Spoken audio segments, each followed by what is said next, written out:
Alors bonsoir à tous et bonsoir à toutes, bienvenue pour cette nouvelle vidéo. Aujourd'hui ça va être une toute nouvelle lecture. Comme d'habitude je suis toujours emballé de découvrir un nouveau livre Chair de poule, parce que quand on est habitué avec les autres à force de lire la même histoire, c'est pas qu'on s'attache, mais on commence, je veux dire, à les connaître à force de les lire, et personnellement, j'ai hâte de découvrir le dénouement de l'histoire. Comme ça, je suis pressé de lire une toute nouvelle histoire et découvrir de tout nouveaux personnages.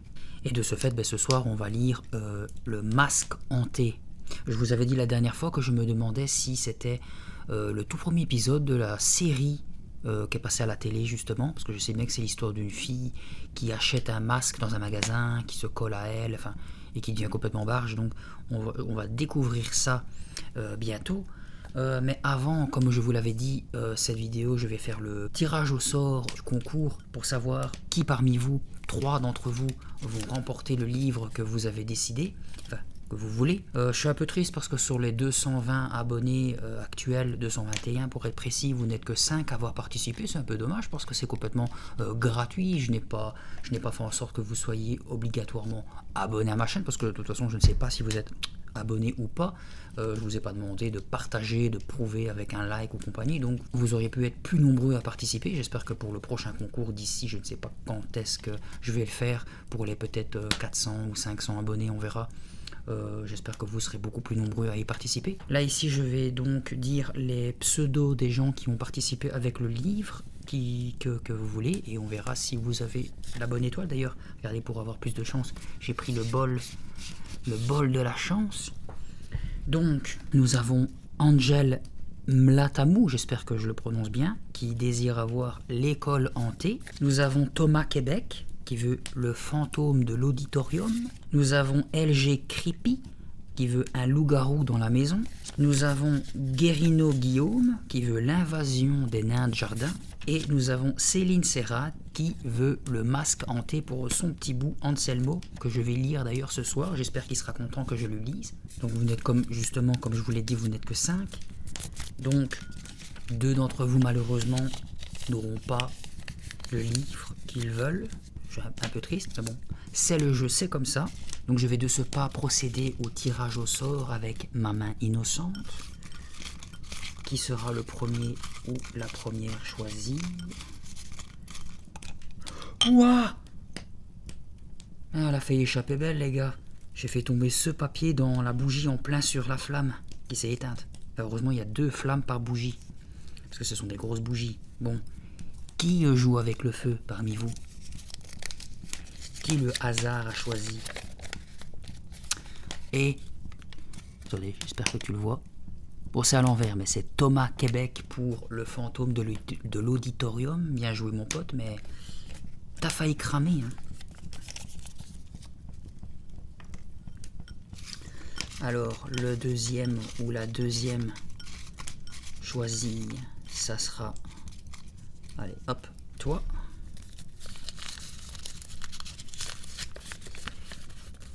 C'est... J'espère que tu le vois aussi.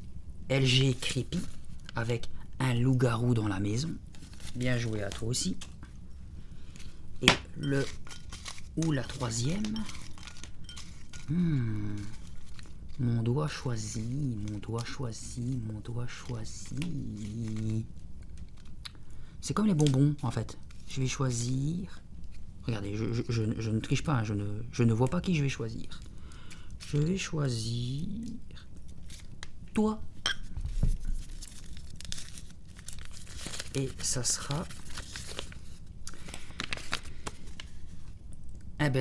c'est bon les bonbons quand on les choisit. Comme je vous l'ai dit, j'ai pas regardé. C'est Céline Serrade avec le masque hanté. C'est ton petit bout qui sera content, parce que je lis l'avenir. Je vais justement commencer le livre, le masque hanté. J'espère qu'il sera content. Donc félicitations à vous 3. Pour justement que je puisse avoir vos coordonnées personnelles, évidemment, le lien de mon email sera dans la barre des descriptions, donc sous la vidéo. N'hésitez pas, donc dans ce mail, mettez votre... parce que j'ai besoin de nom, prénom et adresse complète. Et n'hésitez pas encore à me dire, pour pas que j'oublie, le titre du livre que vous voulez et la dédicace aussi, si vous le voulez ou pas. Et si oui, qu'est-ce que vous voulez que je mette dedans? Ça me ferait vraiment plaisir. Désolé pour les deux autres, j'espère que ça sera pour une prochaine fois. J'espère que vous n'êtes pas trop déçus. Merci quand même à vous d'avoir participé au jeu. Bon, je n'ai pas trop de petits récaps à faire parce que c'est un tout nouveau livre, hein, donc on va s'y mettre. J'espère que vous êtes confortablement installés. Je vous souhaite une bonne lecture et c'est parti pour le Masque Hanté. Tu te déguises en quoi cette année pour Halloween ? Demanda Sabrina Mason. De la pointe de sa fourchette, elle traça un cercle dans l'assiette de macaroni posée sur son plateau, mais elle ne porta pas la nourriture à sa bouche. Caroline Caldwell soupira et secoua la tête. La lumière tombant du plafond du réfectoire jetait des reflets dans ses cheveux bruns. « Je n'en sais rien. En sorcière, peut-être. » Sabrina ouvrit de grands yeux. « Toi ? En sorcière ?»« Et pourquoi pas ?» répliqua Caroline en imitant l'air étonné de son amie. « Je croyais que tu en avais peur, » se moqua Sabrina. « Je n'ai pas peur des sorcières, » s'écria Caroline, un éclair de fureur dans ses yeux sombres. « Tu me prends pour une froussarde ou quoi ?»« Oui, » dit Sabrina en ricanant doucement. Le réfectoire était bondé et bruyant. À la table voisine, des garçons de 5e jouaient à se renvoyer un carton de lait à demi plein. Caroline vit Andrew Green s'emparer d'un chausson à la fraise dégoulinant de sirop pour le fourrer tout entier dans sa bouche. « Burk !» fit-elle en le regardant avec une grimace de dégoût. Puis elle se retourna vers Sabrina. « Je ne suis pas une froussarde. Ce n'est pas parce que tout le monde m'embête avec ça que... » « Voyons, Caroline, tu as déjà oublié ce qui s'est passé l'autre jour, chez moi ?» Sabrina avait ouvert un paquet de chips et le tendait à son amie par-dessus la table. « Tu veux parler de cette histoire de fantôme ?» demanda Caroline en fronçant les sourcils. Vraiment, c'était idiot de faire ça. « Mais tu as marché !» ricana à nouveau son amie, la bouche pleine de chips. « Tu as bel et bien cru que mon grenier était hanté. Si tu avais vu ta tête quand le plafond s'est mis à craquer et qu'on a entendu des pas au-dessus de nous. » « C'était vraiment vache de votre part, » dit Caroline d'une voix plaintive en baissant les yeux. « Et quand tu as entendu les pas qui descendaient l'escalier, tu es devenue toute pâle. Et tu t'es mise à crier, » poursuivit Sabrina. « Mais ce n'était qu'Andrew et Steve. »« Tu sais bien que j'ai peur des fantômes, » avoua Caroline en rougissant. « Et aussi des serpents, et des insectes, et du bruit, et de l'obscurité, et des sorcières, » enchaîna Sabrina. « Je ne comprends pas pourquoi tu te moques de moi comme ça, » gémit Caroline avec une moue dépitée. Elle repoussa son plateau. « Pourquoi tout le monde trouve tellement amusant de me faire peur ? Même toi, ma meilleure amie. »« Pardon, » s'excusa Sabrina, sincère. Tendant la main par-dessus la table, elle la mit gentiment sur celle de Caroline. « C'est si facile avec toi, on a du mal à s'en empêcher. Tiens, tu veux encore une chips ?» Elle poussa le sachet vers son amie. « Je pourrais bien te faire peur, moi aussi, un de ces jours, » menaça Caroline. Sabrina éclata de rire. « Toi ? Impossible. » Caroline continua à bouder. Elle avait 11 ans, mais avec sa taille menue et son petit bout de nez, qu'elle détestait et rêvait de voir s'allonger, elle paraissait beaucoup plus jeune. Sabrina, elle, était grande et avait déjà quelque chose d'une femme, avec ses cheveux bruns attachés en queue de cheval et ses immenses yeux noirs. À voir les deux amies ensemble, on donnait facilement 12 et 13 ans à Sabrina, alors qu'en réalité, elle avait 1 mois de moins que Caroline. « Je ne me déguiserai peut-être pas en sorcière, » reprit Caroline, songeuse, le menton appuyé sur ses mains. « Je pourrais me faire une tête de monstre, avec des yeux qui pendouillent et de la bave bien verte dégoulinant sur la figure, et... » Un grand bruit tout près d'elle lui fit pousser un cri. Elle mit quelques secondes à comprendre qu'il s'agissait simplement de la chute d'un plateau sur le carrelage. En se retournant, elle vit Gabe Moser, rouge de confusion, s'agenouiller pour récupérer la nourriture répandue sur le sol. Un tonnerre d'applaudissements et d'acclamations fit trembler les vitres de la salle. Déjà, Caroline, honteuse d'avoir crié, se recroquevillait sur sa chaise. Comme elle reprenait sa respiration, une main s'abattit violemment sur son épaule. À nouveau, le cri perçant de Caroline retentit dans le réfectoire. Elle entendit des rires. Quelqu'un, à une autre table, lança « Vas-y, Steve !» Tournant vivement la tête, elle vit Steve Boswell debout derrière elle, un sourire malicieux aux lèvres. « Je t'ai eu !» dit-il en retirant sa main de son épaule. Il approcha une chaise de celle de Caroline et s'y installa à califourchon. Son meilleur copain, Andrew Green, lança son cartable sous la table avant de s'asseoir à côté de Sabrina. Steve et Andrew se ressemblaient énormément. On aurait pu les prendre pour des frères. Ils étaient tous deux grands et minces, avec des cheveux bruns et raides qu'ils dissimulaient la plupart du temps sous des casquettes de baseball. Ils avaient les mêmes yeux marrons foncés, le même sourire farceur, et aimaient l'un et l'autre les jeans délavés et les grands t-shirts foncés à manches longues. Et ils adoraient tous deux effrayer Caroline. Ils adoraient lui tomber dessus à l'improviste, la faire sursauter et hurler de peur. Ils passaient des heures à imaginer de nouvelles façons de la surprendre. Elle jurait chaque fois qu'elle ne se laisserait plus jamais avoir. Mais jusque-là, ils avaient toujours réussi. Et Caroline menaçait toujours de se venger. Pourtant, depuis le temps qu'ils se connaissaient et qu'ils étaient amis, elle n'avait pas encore trouvé une bonne idée pour le faire. Andrew se penchait pour rattraper les dernières chips au fond du paquet de Sabrina. Elle lui administra une claque amicale sur la main. « Mange dans ton assiette. » Steve mit sous le nez de Caroline un sandwich enveloppé dans du papier d'aluminium tout froissé. « Tu veux un sandwich ? Moi, je ne le mangerai pas. » Caroline renifla la chose d'un air soupçonneux. « Il est à quoi ? Je suis morte de faim. »« À la viande. »« Tiens, » dit Steve en le lui tendant. « Je le trouve un peu sec. Ma mère a oublié la mayonnaise. Tu le veux ?»« Oh oui, merci !» s'exclama Caroline. Elle défit le papier d'aluminium et planta ses dents dans le sandwich. Comme elle commençait à mâcher, elle vit que Steve et Andrew l'observaient avec une mine hilare. Elle sentit dans sa bouche quelque chose de bizarre, gluant et acide. Maintenant, Andrew et Steve riaient en se tenant les côtes. Sabrina semblait gênée. Caroline émit un grognement de dégoût et recracha ce qu'elle venait de mâcher dans une serviette en papier. Puis, elle ouvrit le sandwich et vit un gros ver de terre blanchâtre étalé sur la viande. « Ah !» Elle cacha son visage dans ses mains en gémissant. La salle tout entière se tordait de rire, un rire cruel. « J'ai mangé un ver de terre.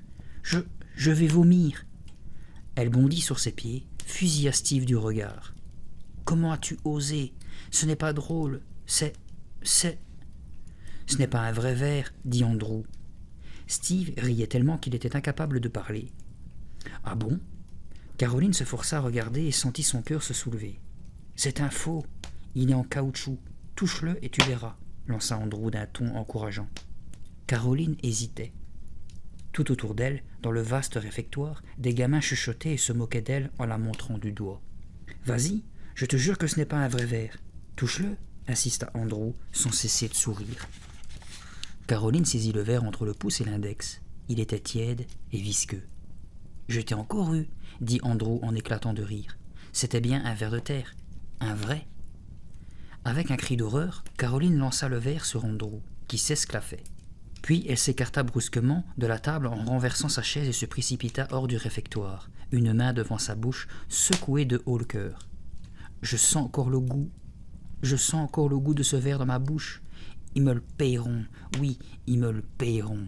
Et cher. » Et comme elle poussait la porte à 2 battants pour s'engouffrer dans les toilettes des filles, elle entendait toujours des rires, les rires cruels qui semblaient la poursuivre. Après les cours, Caroline fila vers la sortie sans adresser la parole à quiconque. Elle entendait les gamins rire et murmurer sur son passage. Elle était certaine qu'ils se moquaient d'elle. Toute l'école était désormais au courant. Caroline avait mangé un ver de terre. Caroline la poule mouillée. Caroline, la fille qui avait peur de son ombre. Caroline, celle qu'on faisait marcher si facilement. Elle courut d'une traite jusque chez elle. Sa fureur augmentait à chaque pas. Comment ont-ils pu me faire une chose pareille, eux qui se prétendent mes amis? Pourquoi trouvent-ils si drôle de me faire peur?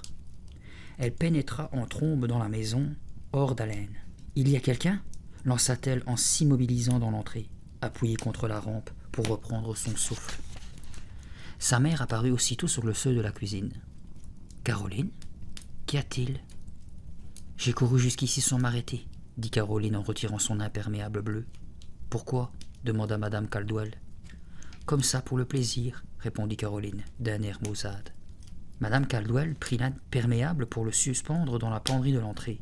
Puis, d'un geste plein de douceur, elle caressa la chevelure brune et soyeuse de sa fille. « De qui tiens-tu ces cheveux raides comme des baguettes » murmura-t-elle. Ce n'était pas la première fois qu'elle disait cela.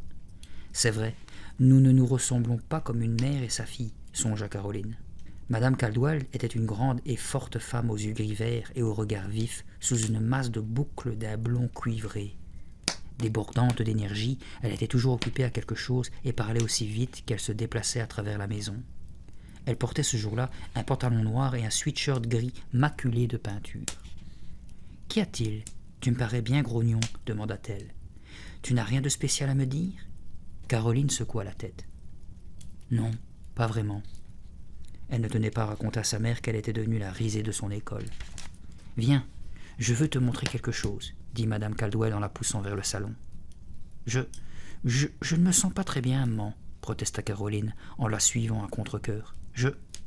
Allons, viens, insista Madame Caldwell. Et elle la propulsa littéralement à travers le hall d'entrée. Caroline savait depuis longtemps qu'on ne résistait pas à sa mère. Cette femme était un véritable ouragan, entraînant tout sur son passage. « Regarde, » dit Madame Caldwell avec un grand sourire, en lui désignant le dessus de cheminée. Caroline suivit le regard de sa mère et laissa échapper un cri de stupéfaction.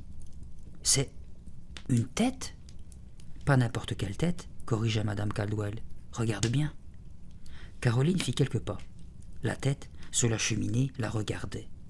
Il lui fallut quelques secondes pour reconnaître les cheveux bruns et raides, les yeux marrons, le nez minuscule et les joues rebondies. « Mais c'est moi !» s'écria-t-elle en s'approchant encore. « Oui, grandeur nature !» répliqua fièrement Madame Caldwell. « Je l'ai faite pendant mon cours de sculpture au musée. Je l'ai terminée aujourd'hui même. Qu'en penses-tu » Caroline prit la tête pour l'examiner de près. « C'est vraiment moi, maman. En quoi est-elle faite ?»« En plâtre de moulage, » répondit sa mère en brandissant la sculpture de telle sorte que Caroline se trouvait face à face, les yeux dans les yeux, avec elle-même. « C'est fragile. L'intérieur est creux, tu comprends ?» Caroline fixait intensément la tête. Sa tête, plongeant son regard dans celui de son double. « C'est un peu effrayant, » murmura-t-elle. « Tellement c'est réussi, tu veux dire ?» demanda sa mère. « C'est effrayant et voilà tout, » déclara Caroline. Elle se força à détourner son regard de cet autre regard, si semblable au sien, qui la mettait mal à l'aise. Elle constata que le sourire de sa mère avait disparu. Madame Caldwell semblait peinée. « Elle ne te plaît pas ?»« Mais non, mais oui, c'est très bien fait, maman. C'est excellent, » s'empressa-t-elle de répondre. « Mais pourquoi avoir fait ma tête plutôt qu'une autre ?»« Parce que je t'aime, » répondit Madame Caldwell, un rien de brusquerie dans la voix. « Qu'a-t-il encore ? Franchement, Caroline, je te trouve bizarre par moments. Je me suis donné beaucoup de mal pour faire cette sculpture. Je croyais... » « Ne m'en veux pas, maman. Elle me plaît, je t'assure, » insista Caroline. « J'ai été surprise, c'est tout. Elle est formidable, ta sculpture. On dirait vraiment moi.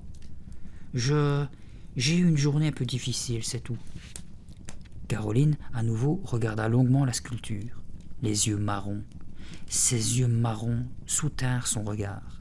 Le soleil de l'après-midi, entrant à flot par la fenêtre, faisait briller ses cheveux bruns. « Elle m'a souri, » songea Caroline, bouche bée. « J'en suis sûre. Je l'ai vu me sourire. Mais non, c'était une illusion, un effet d'éclairage. Ce n'est qu'une tête en plâtre. Cesse de prendre peur à propos de tout et de n'importe quoi, idiote.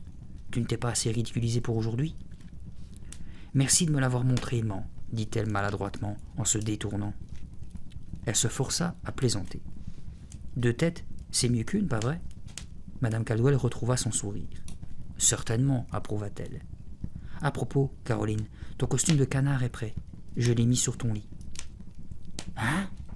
Mon costume de canard ? Mais oui, comme celui que tu avais vu au centre commercial. Tu ne t'en souviens pas ?» Madame Caldwell remit avec précaution la tête sculptée sur la cheminée. « Tu avais pensé te déguiser en canard pour Halloween, avec un tas de plumes et tout ça ? Je t'ai donc fait un costume de canard. »« Ah, très bien, » dit Caroline en réfléchissant à toute vitesse. « Je ne vais quand même pas me déguiser en canard pour Halloween. De quoi j'aurais l'air ? Je vais monter voir ça, maman, merci. » Caroline avait complètement oublié cette histoire de canard. « Je n'ai pas envie d'être mignonne cette année pour Halloween, songeait-elle en gravissant les marches. J'ai envie d'être effrayante. » Elle avait repéré quelques masques d'épouvante dans la vitrine d'un magasin qui venait de s'ouvrir non loin de l'école. L'un d'eux, lui semblait-il, ferait parfaitement l'affaire. Mais il était trop tard. Elle serait obligée de se promener couverte de plumes. Tout le monde viendrait lui faire coin-coin et se moquer d'elle une fois de plus. C'était trop injuste. Pourquoi fallait-il que sa mère l'écoute chaque fois qu'elle disait quelque chose ? Sous prétexte qu'elle avait admiré un déguisement de canard dans une vitrine, on s'imaginait qu'elle voulait, pour Halloween, se transformer en cet oiseau débile.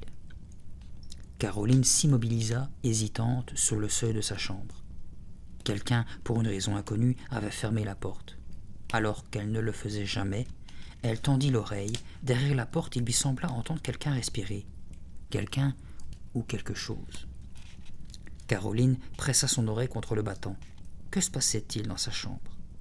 Il n'y avait qu'un moyen de le savoir. Elle ouvrit d'un coup et poussa un grand cri. Coin, coin, coin! Un énorme canard blanc aux plumes ébouriffées se jeta sur Caroline en battant des ailes et en poussant des cris stridents.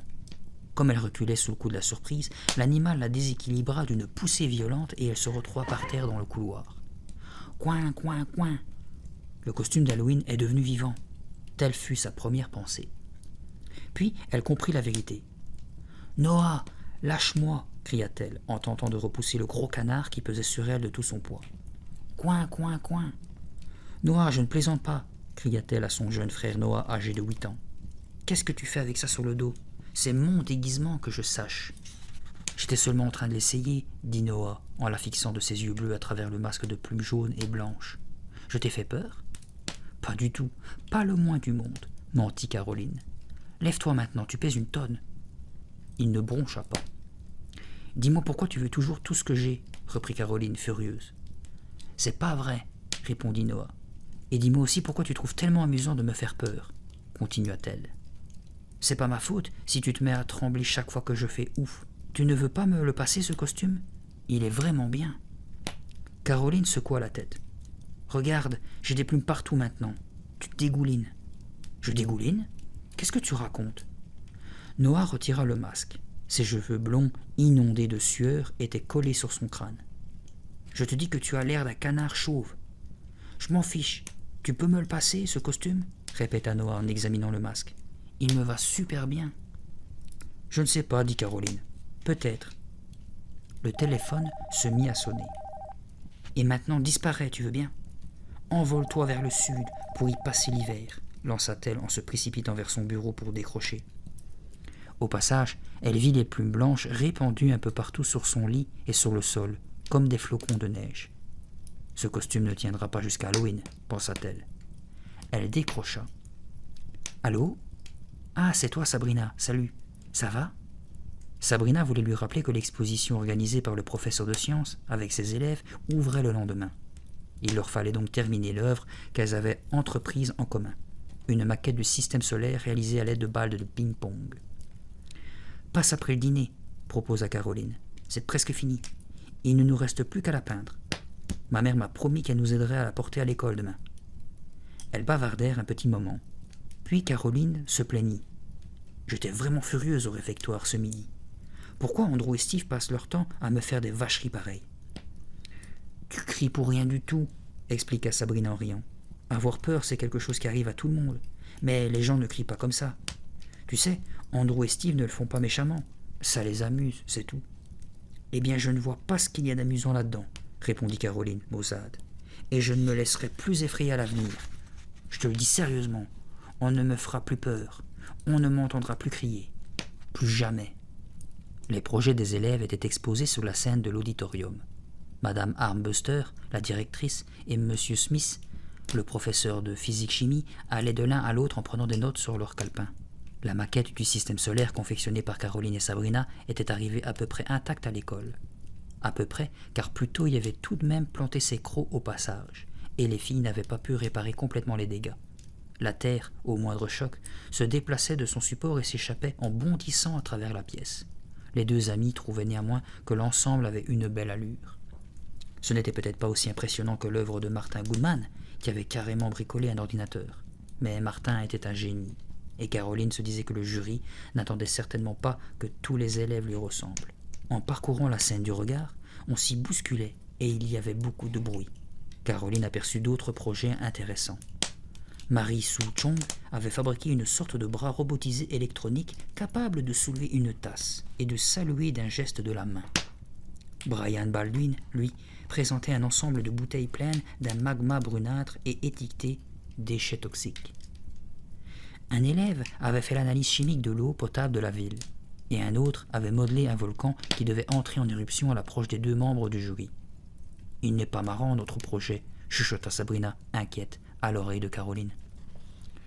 Elle suivait du regard les deux juges qui s'extasiaient avec des « oh » et des « ah » devant l'ordinateur fait maison de Martin Goodman. Des balles de ping-pong sur des tiges en fil de fer. Franchement, moi, je trouve ça très bien, répondit Caroline d'un ton convaincu. On y a travaillé dur. Je sais, approuva son ami de plus en plus fébrile. N'empêche, il n'est pas marrant. Le volcan entra en éruption, projetant un flot de liquide rouge. Les juges parurent impressionnés. Quelques acclamations fusèrent parmi les élèves. « Ah, ils arrivent !» dit Caroline à voix basse en enfonçant les mains dans les poches de son jean. Madame Armbruster et M. Smith, les traits figés dans un même sourire, venaient de s'arrêter pour examiner un dispositif optique fait de miroirs et de cristaux.